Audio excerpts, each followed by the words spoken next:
All right. All right, a couple of housekeeping items. We are recording this meeting. We always record our public meetings that are on Zoom so that we can post them to our YouTube channel by the end of the week for anybody who misses the meeting, or if you wanted to go back to recall something specific we talked about. During the presentation, all lines will be muted, but we will open up the lines during the Q&A, which will be after our presentation. And if you're like me and you might forget your question or your comment, feel free to drop it in the chat or jot it down at home. And then we'll address those at the end of the presentation. And I ask that we are all respectful of one another. We're probably all coming into this with different levels of background of understanding of this site. And so I am not going to go over a terrible amount of historical information tonight. We're just going to go ahead and jump right in. And so feel free to ask questions. Don't be afraid to ask questions. That's what we're here for.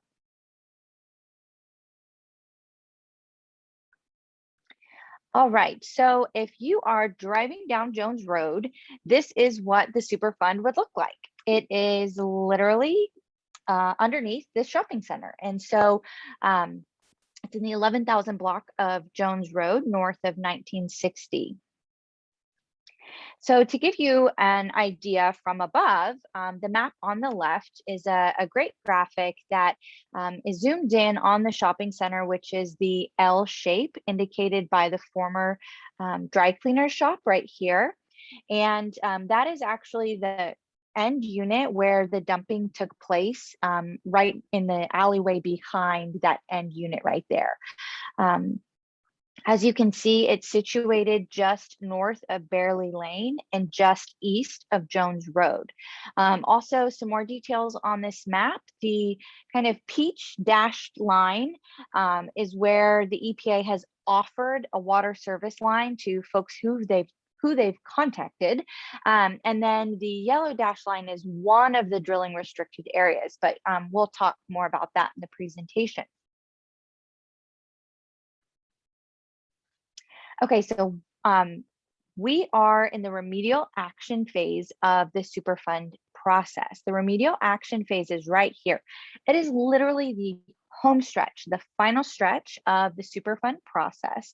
And so the site has been in this phase for quite some time. And once it is to a cleaned up point, place in this process where the site no longer presents a threat, then it will move into the operation and maintenance phase of the Superfund site, where it will then be monitored and hopefully eventually it will be deleted from a national priority as a Superfund site.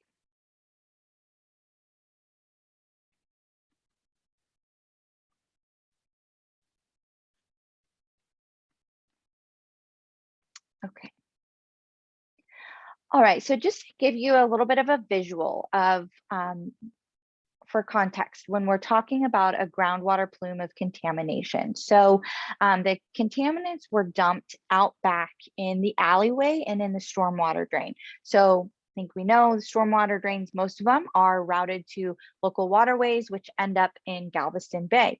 And what was dumped in the alleyway entered into the ground beneath the shopping center, and it created this underground plume or bubble, if you will, of contamination. And that underground contamination over time has migrated in different directions.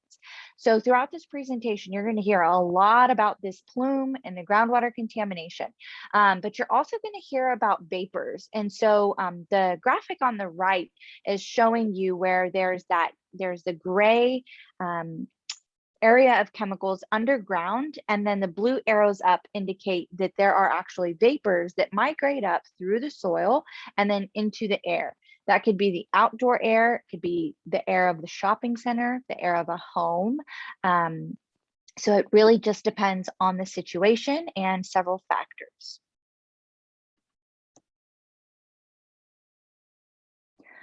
All right, a bit of timeline to set the stage for our conversation. So this Superfund site was listed as a national priority in 2003. Here we are, still trying to get the agency agencies to get their act together. It's a bit ridiculous. So we're going to talk about that. And I'm really excited to have the opportunity to talk about this with you guys and get your support for what needs to be done in your community. So in 2008, the time critical removal action took place. Now, the time critical removal action is an incredibly misleading word. It does not, or name, it does not mean that anything was actually removed. So it was essentially the agency offering homeowners in a specific area to connect to a public water source and to cap their well and no longer use their well because of the contamination in the water beneath their home. So that first took place in 2008. And then the site has bounced back and forth between state and federal jurisdiction. But since 2010, it has been under the lead of the EPA. There was a record of decision which outlined the cleanup path forward in 2010. And in 2017, there was an amendment to that record of decision because more needed to be done to clean this site up.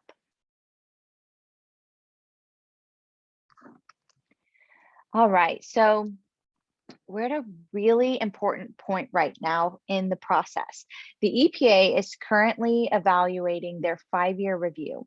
So the 5-year review is so important because this is where they actually look at the efficacy of the actions to clean up the site.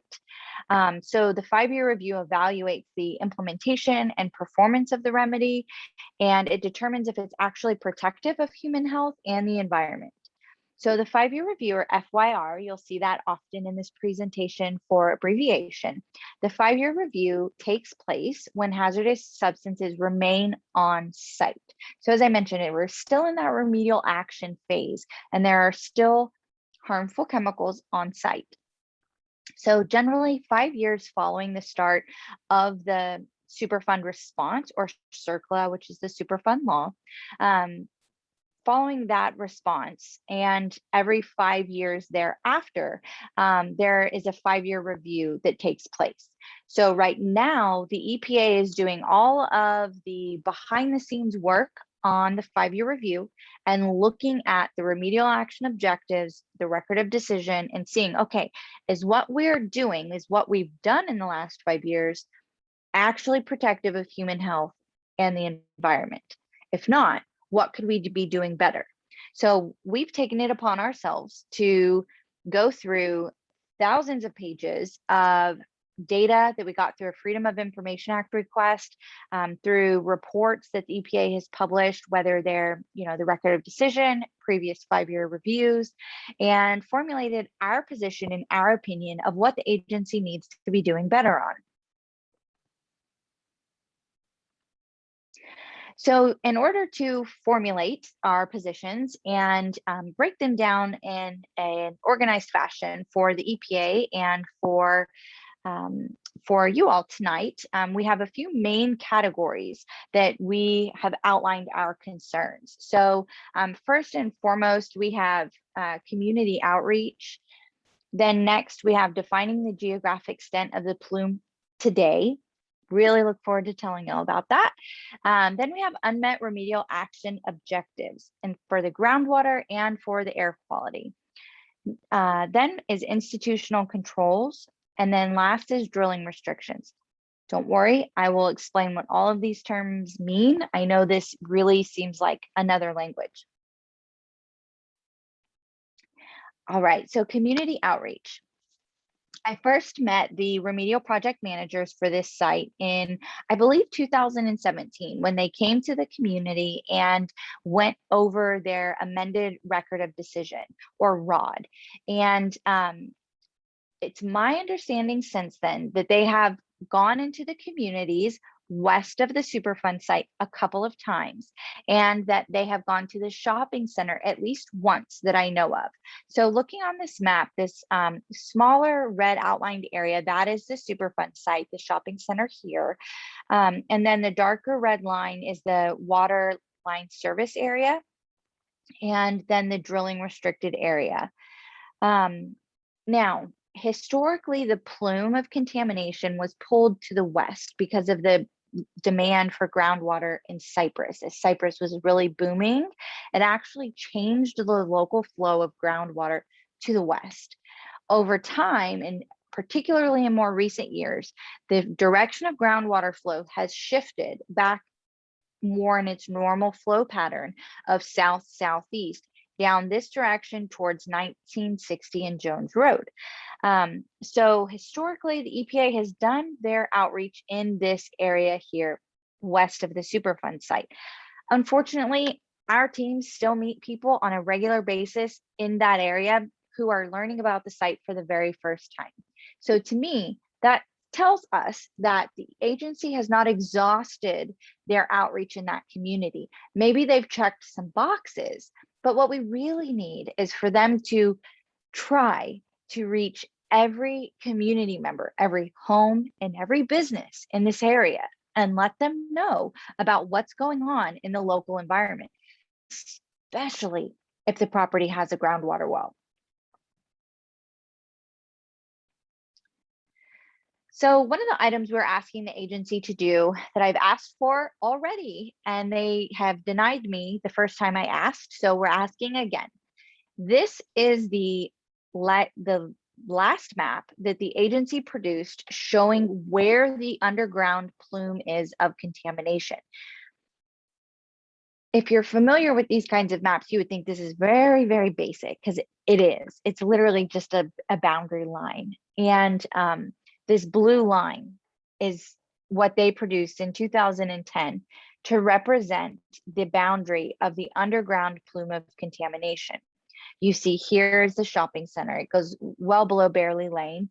And then this road here, just to give you a point of reference, this is 1960. So this is Jones and this is 1960. So this is telling us in 2010, this is where the EPA showed the groundwater plume is, underground, right? So now we know that the plume has migrated further south. And so we need an updated map. How can we effectively communicate to you, to community, the community members, to our elected officials within the EPA, with the EPA and their contractors? How can any of us effectively communicate if we can't even pinpoint where all the contamination is? We need the agency to do a better job at illustrating where in fact this contamination is, and then use that as a tool when communicating with local residents about where the plume is and what properties need to cap their groundwater well. Okay, I'm sorry, there's a lot of writing on the screen, but I feel like all of this information is so important. I didn't want to miss it. So one thing that I love to do when we're working with government agencies is find out what have they said, right? So that's what we did here. We went back and we looked at the 2010 record of decision, the 2017 5-year review, and we said, okay, what did they say? And then what has actually taken place?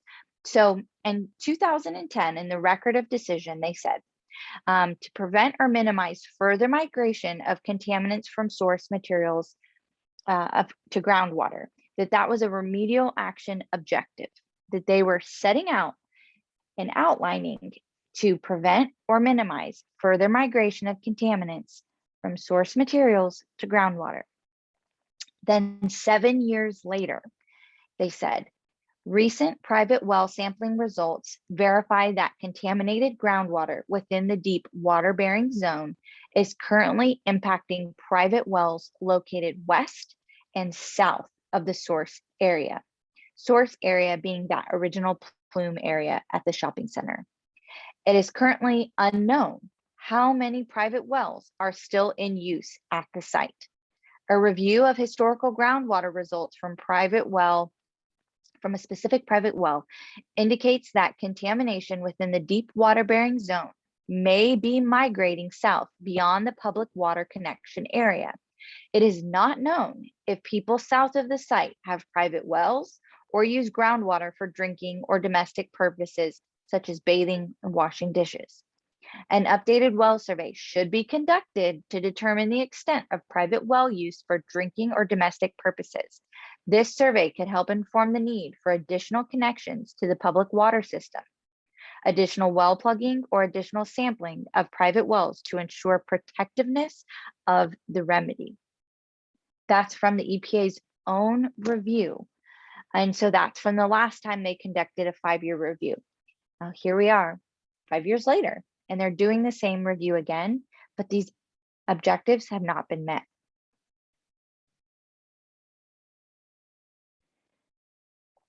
How do we know that? We know that a couple of different ways. One, we have team members going door to door in the surrounding communities on a regular basis. As I mentioned earlier, they regularly meet people who are learning about the Superfund site for the very first time. And if you look at a map of where registered wells are in the area, it's very sparse. And, I know from my own experience, and we know from experience with community members in this area, a lot of well drillers simply don't go through the proper procedures in registering and permitting wells. If they did, the maps would be much more populated with wells, because I guarantee you when our team members walk the streets, they see a lot of wells. They see well after well after well in people's yards. Another way that we know that this objective has not been met is the vinyl chloride concentrations that have been popping up to the southeast. So this is, again, 1960 right here. This is Jones Road here. The EPA put in a continuous monitoring well here, and then a monitoring well here. This is a shopping center. I think there's a fitness connection there. I believe it's Taco Bell. It's a very big, popular shopping center. And the agency put the wells that far south from the site because they were concerned that the plume would be migrating in that direction. That's what their own reports say. They give reason as to why they chose to go that far south to put in the monitoring wells. So looking at how the data has trended over the years, we don't have a lot of data, but what we know is that the original product that was dumped, we'll call it PERC. PERC breaks down over time, and the end product of what PERC breaks down into is vinyl chloride. Vinyl chloride is just as toxic, if not more toxic, than PERC, the original product. It's incredibly toxic, particularly to the central nervous system and to our livers. So looking at the testing in 2017, the wells here showed 1.9 microgram per liter. The maximum contaminant level, the level that should prompt a government response if found in a drinking water source, is 2. So they found it in 2017 at 1.9. In 2019, so they didn't test it for 2 more years. In 2019, they found it at 2.9, above that MCL of 2. To my knowledge, there was no government response. In all of the thousands of pages we've gone through, we've not found a response, and we do communicate with the EPA about this site. We've not been informed of any type of response, nor have we heard about it from community members. So if it did take place, we have not heard about it, and we've not seen it in any of the documentation. So then in 2020, they tested again, and it read non-detectable. So looking at this and looking at other readings in the area from these wells over time, it's showing that the contamination is moving both in direction to the south, southeast, and it's also moving deeper in the aquifer.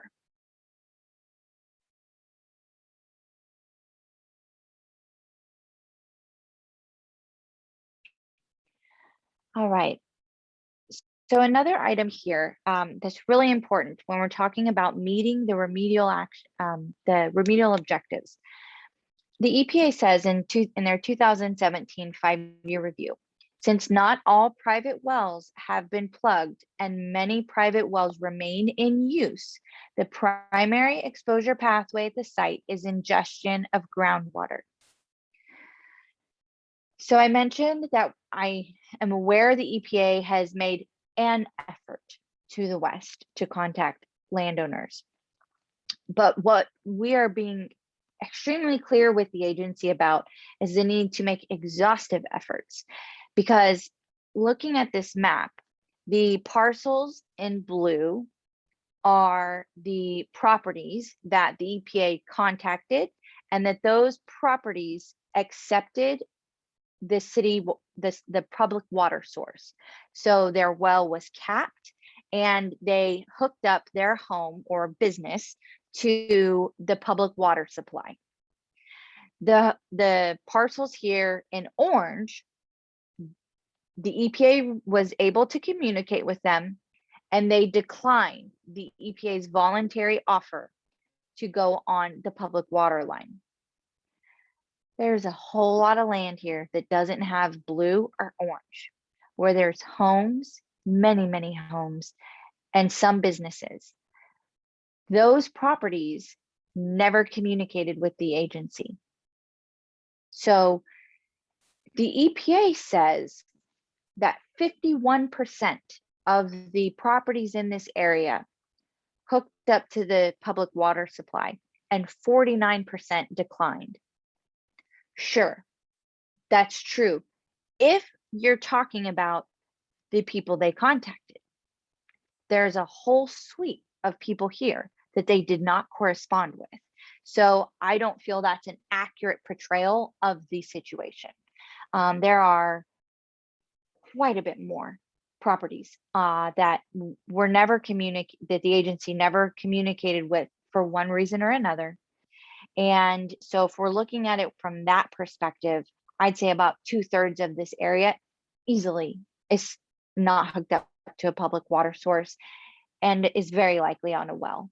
And so the EPA says here in their own 5-year review that the primary exposure pathway at the site is ingestion of groundwater.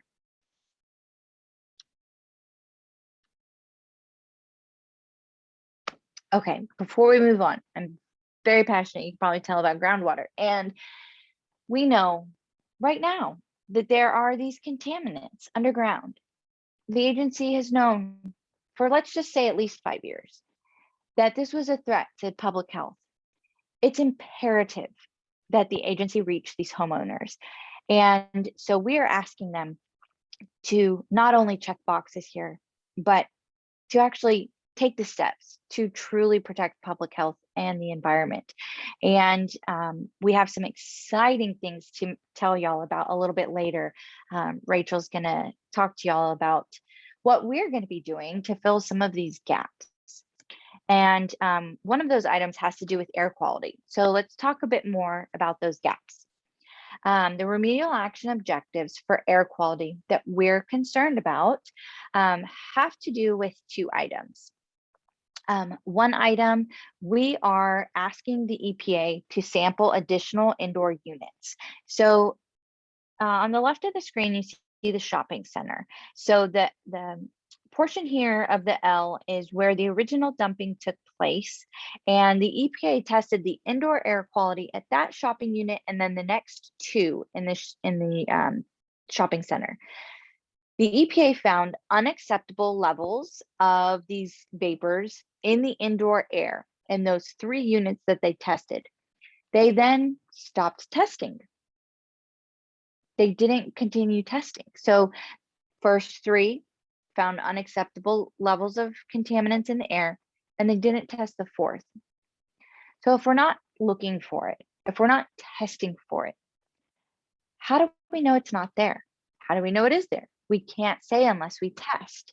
And when you're delineating a problem like this, when you're looking for the outer extent of the problem, we shouldn't be using that type of methodology. We should not test in 3 spaces, find an unsafe situation in 3 spaces, and stop. We've got to keep going. We need the agency to do better when it comes to protecting public health. What they did do for these 3 units has improved the air quality in the shopping centers. So they installed vapor mitigation systems in those 3 units, and it has significantly reduced the concentrations of these chemicals in the indoor air. It has not eliminated them, though. It would be really wonderful if the people in these units who worked there and the people who are patrons there could go there and not have any exposure, but it has not eliminated the vapors in the air. It's reduced them. So I want to be clear about that. So on the outside of the building, you will see the exterior portion of the vapor mitigation systems, and it's exposed PVC. So we are asking the agency to weatherproof, if you will, this material. We're also asking them to do that when it comes to the soil vapor extraction system, which is, if you see here in this this engineering drawing here, there's the vapor extraction system right here that runs. This part of the system and one of the water lines that attaches there was damaged in the February freeze. And so we know that as our climate changes, we're going to continue having more severe weather, whether it's freezes or floods, tornadoes. You know, there are a variety of weather events that could impact this site. And so I chose the picture here of the vapor mitigation system because it is incredibly vulnerable to freeze scenarios where you have all, you know, valves and PVC and fittings that, you know, are plastic and not insulated, not protected, and therefore they could crack. Or they could even completely rupture. And, you know, these systems are only as good as the components that make them, right? And so if you have part of this piping right here where the toxic vapors are filtering or moving through, then those vapors could be released. Or, you know, over here in this part of the system, if there's contaminated groundwater that's moving through pipe infrastructure and that infrastructure freezes and breaks, as I'm sure many of us experienced in the freeze in our homes or businesses, unfortunately, then there could be a loss of contaminated material. And so we're asking the agency, because there is so much exposed equipment here, for them to winterize the material and make sure that it is also safe from flood scenarios.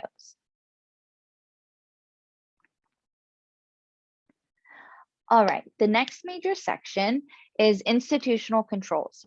So as I mentioned, it's just kind of like a whole language in and of itself. So what are institutional controls? According to the EPA, institutional controls are non-engineered instruments such as administrative and legal controls that help minimize the potential for human exposure to contamination and or protect the integrity of the remedy. So according to the ROD, or the Record of Decision, it states that new landowners must be notified of the presence of contamination in the groundwater beneath their properties, and existing landowners must be periodically reminded. So let me back up. So when I just showed you the pictures of the vapor mitigation and vapor extraction systems, that's an engineered instrumentation. That's an engineered plan and way of cleaning up these contaminants, right? Now, institutional controls, non-engineered. So a letter, right? So an institutional control outlined in the Record of Decision is that new landowners within the area of contamination are to be notified of the presence of contamination in the groundwater beneath that property, and that existing landowners should be periodically reminded. In the 2017 5-year review, the agency acknowledges that those institutional controls had not been implemented. So this is a substantial amount of time that, you know, the EPA was not even following the non-engineered method of informing and hopefully protecting people. Wasn't even followed. So when our teams are in the community and they're meeting homeowners who live above the plume, who have never heard from the EPA, homeowners who are just learning about the site for the first time, and maybe they're renters, maybe they're, tenants in a business, and they're just learning about it from our teams for the first time. That's telling us that the EPA is still not implementing this institutional control.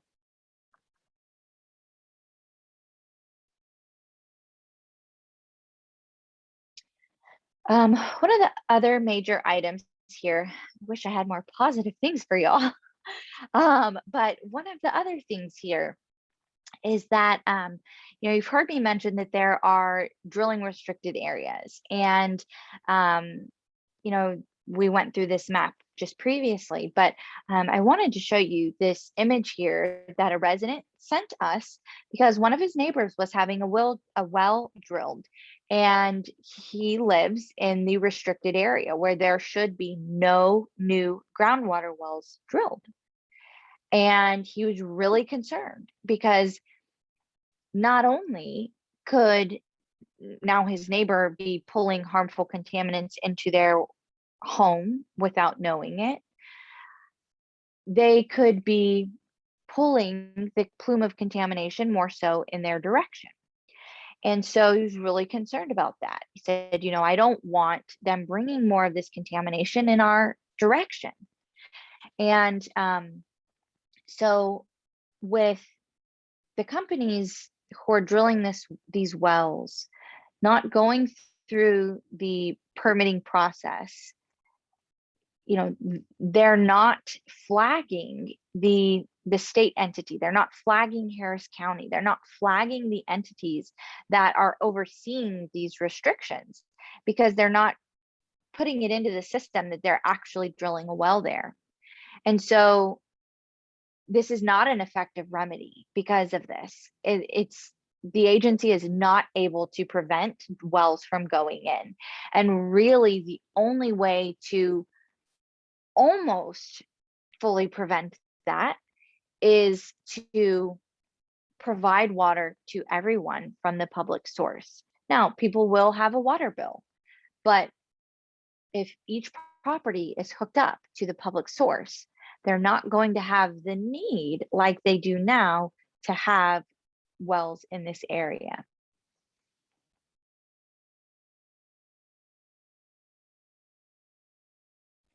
Okay, so a lot of technical jargon tonight. You have heard me talk about data gaps, things that are missing, things we need to know more about. And so tonight, to talk about working with some of our partners to fill these gaps and get more information, we have our assistant director. I believe this is the first time that y'all have met her. So Rachel Jordan is our assistant director. She joined our team this year before my maternity leave. So she really just got thrown into the organization and got her feet, I'd say more than wet. She was cannonballed. And Jordan has, I'm sorry, Rachel Jordan has a degree from Texas A&M in environmental studies, and she also has her legal degree from South Texas College of Law in Houston. And so I would love for Rachel to go ahead and present some information to you guys. Thanks, Jackie. So over the past couple of weeks, you may have seen me and another one of our team members out going door to door in your neighborhoods. Right now, we're looking for community members that are interested in participating in an environmental sampling project that we are now working on with a couple of our university partners. It's very exciting. I know Jackie's really excited about it. So between January and July of next year, 2022, we're going to be out in the field in this neighborhood and surrounding neighborhoods, sampling the groundwater, air, and soil. And this is for all these neighborhoods that are around the Superfund site. We'll be using a piece of equipment called a GCMS, a gas chromatography mass spectrometry. Sorry if I messed that up, that's a mouthful. And what it is a portable piece of equipment, a portable piece of lab equipment that allows us to take real-time samples in the field. This is a huge step for us, and we're very, very excited to be able to do this. The Plume map that we and the EPA currently have and use has not been updated since 2010. So that's 11 years of potential migration of this plume that hasn't been documented or accounted for. So the goal of this sampling is to help us better understand where the contamination is today, and if community members are still being exposed, or if new community members are being exposed to this contamination. Participants that get selected will be expected to attend an informational meeting with us and the researchers from the universities. It's probably going to be either virtually or in person, possibly both. Where the full sampling process will be better explained once we know a little bit more, and the full expectations of the participants will be set during that meeting as well. Those of you that are chosen to participate will be thanked for your time and your participation in the study and the research with a $50 stipend, just because we know it's going to take a little bit of time from you guys, and we want to make sure that you know how much we appreciate you participating in this. So if you are interested in participating and we didn't get a chance to talk to you while we were out there, if you could please reach out to us at info@txhea.org, and I'll drop that in the chat as well.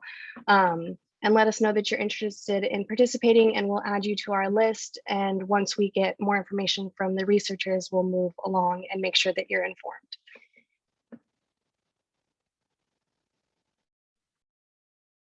Awesome. Thank you, Rachel.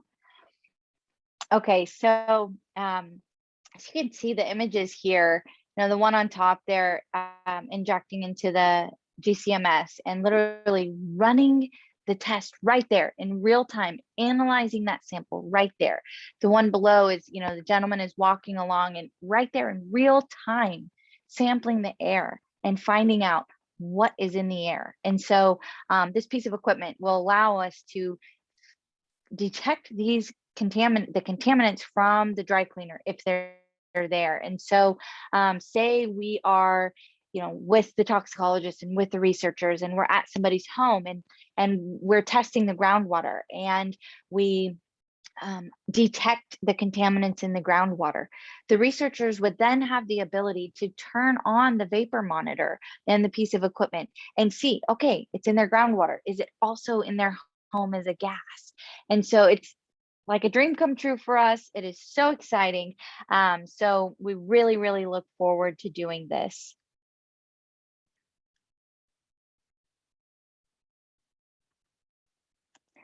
All right, so now we will go into the Q&A mode.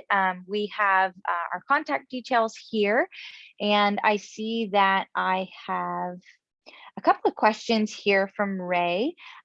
Rachel, will you go ahead and help me and make it so everyone can talk if they would like? If you would like to talk, if you can figure out the little raise hand function, please do. And I'm going to go ahead and take the questions that are in the Q&A, and then we will address any questions on the line. So first, Ray, the shopping center has remained active. Should there be concerns about the air quality inside the building? Well, without testing, we don't know.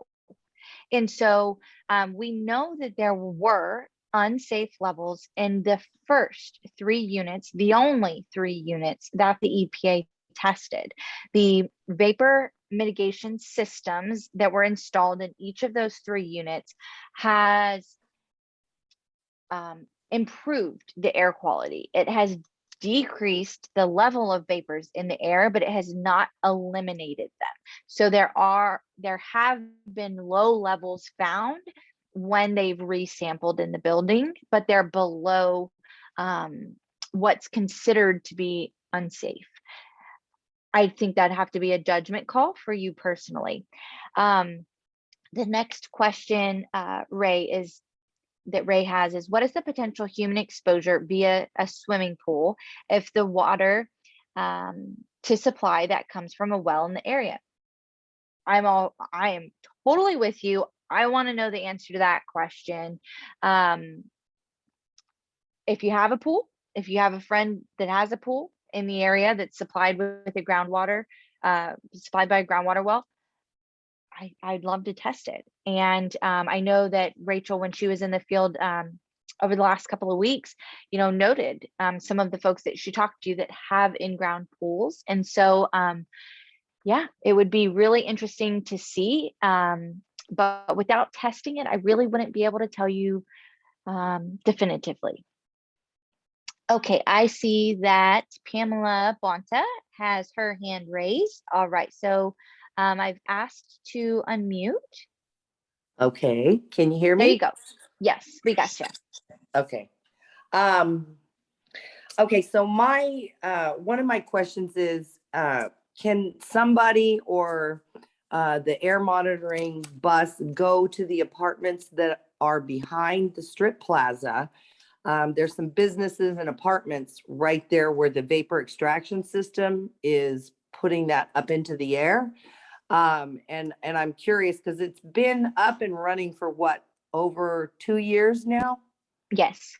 So my guess would be if somebody has lived there for those 2 years, possibly it's affecting their health, because that's right where they live. And if the air is flowing that way, then they're really, really close to that. Well, no, not by design.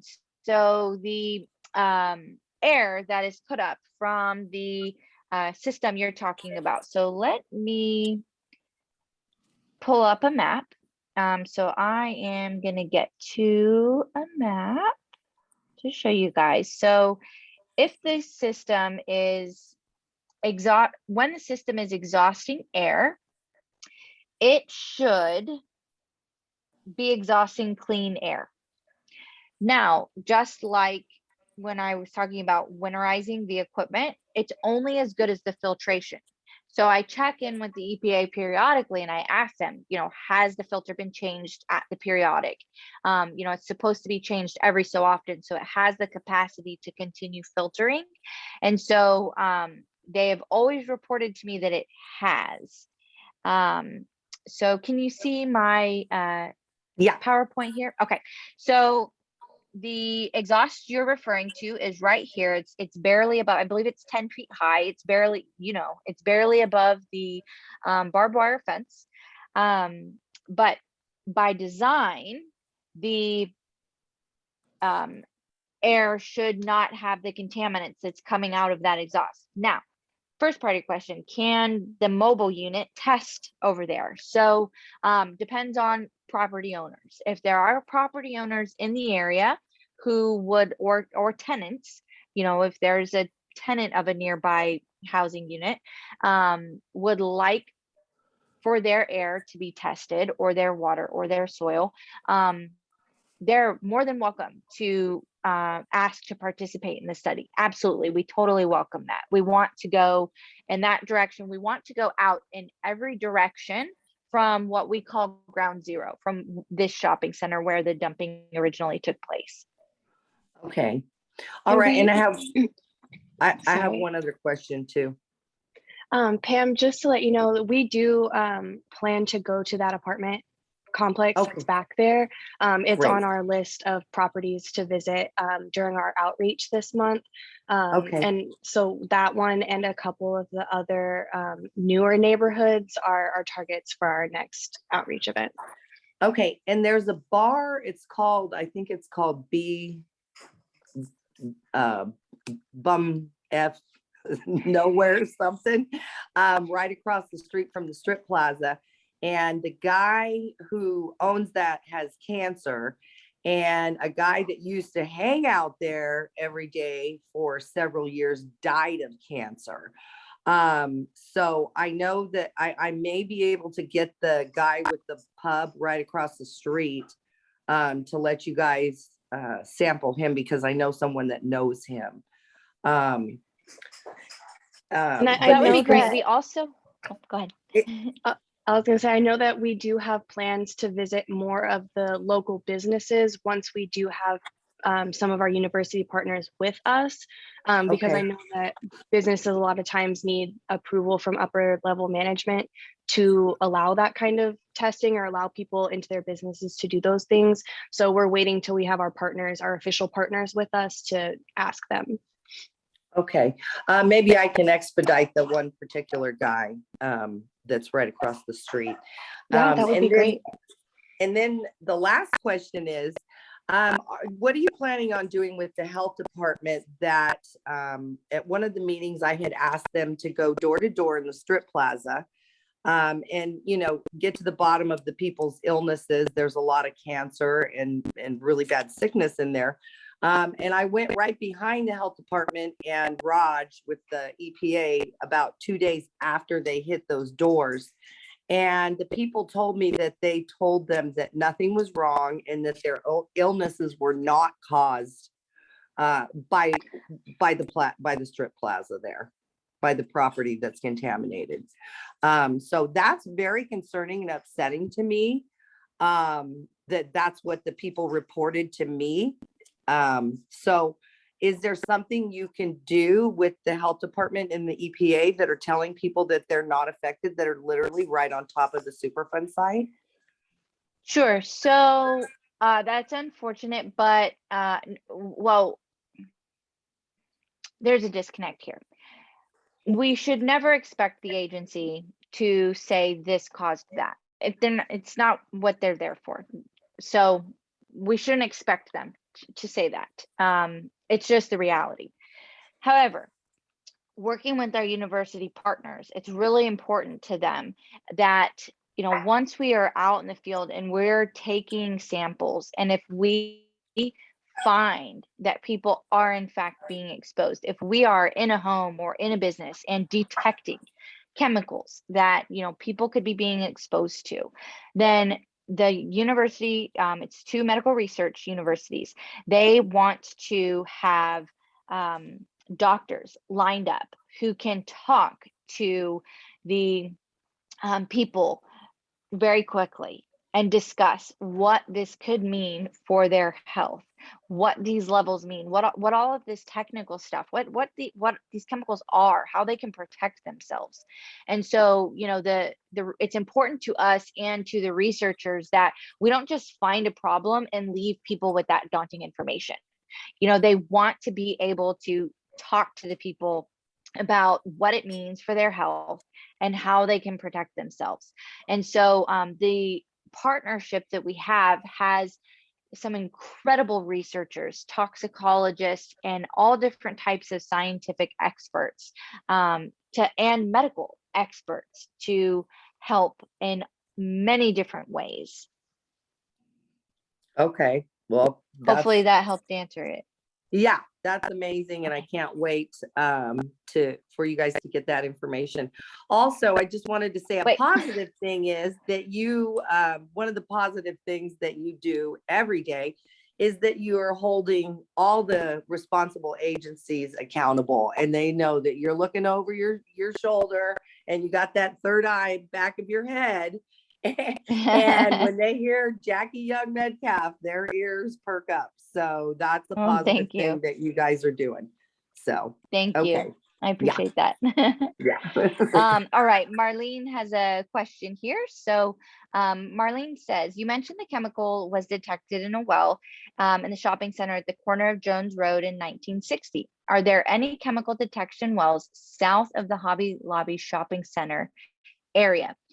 Marlene, not to my knowledge, but if you know of a business or a home in that area that has a well, we would love to add them to our list. We definitely want to go in that direction, just because that's where the last monitoring well sits doesn't mean that's where the contamination stops. And so, you know, that's what we're setting out to find, is where in fact does this stuff stop.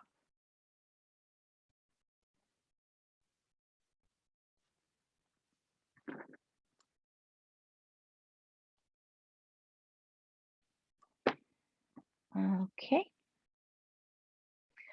All right, if there's anybody else that would like to ask a question or make a comment.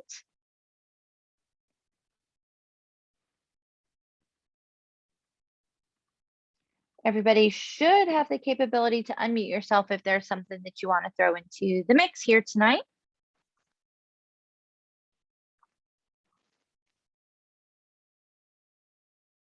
that the city water is coming Okay, from that way. Yeah, aren't they pulling city water about half a mile south of 1960 for most of the city of Cyprus? So, great question. So there are some wells that provide, some of the water to the public source. But I'm not exactly sure, the distance or the proximity to the Superfund site. And these are regulated contaminants. And so when you're dealing with a city source, they do have, standards that set out different periodics where they have to test through time and report to the state. Right. So So the problem I have with that is when they were at a meeting that we held, I had asked them if they had tested in the Evangeline aquifer, which, as we know, perk is heavy and it drops to the lowest point. And the Chakotay and the Evangeline are in some areas free flowing, as we know. And they said they had only tested in the Chakotay. So and it's kind of like finding a needle in a haystack, right? Because the water's constantly flowing. But they had said they were not testing deeper. So that's a problem I have, well, no, so they don't have the kind of wells set up that the EPA does. So the EPA has different types of monitoring wells in the area. And so some of them are at a very specific depth that they pull from a very specific depth. And some of them have different brackets as you go deeper, and they can pull samples from those different depths. But the water districts, they have wells, that are at a specific depth. And that's the depth they're pulling from is the depth that they were testing. So, they weren't testing deeper because that's not where their well is. Yeah. Okay. So, all right. Well, thank you all for your engagement tonight. I don't see any more questions, and I don't see any more hands raised. Again, if you or anybody might be interested in participating in our study, we would love to hear from you. Our email address is info@txhea.org. And we look forward to seeing you again and hopefully to working with you in the field. I hope everyone has a good night. Thanks.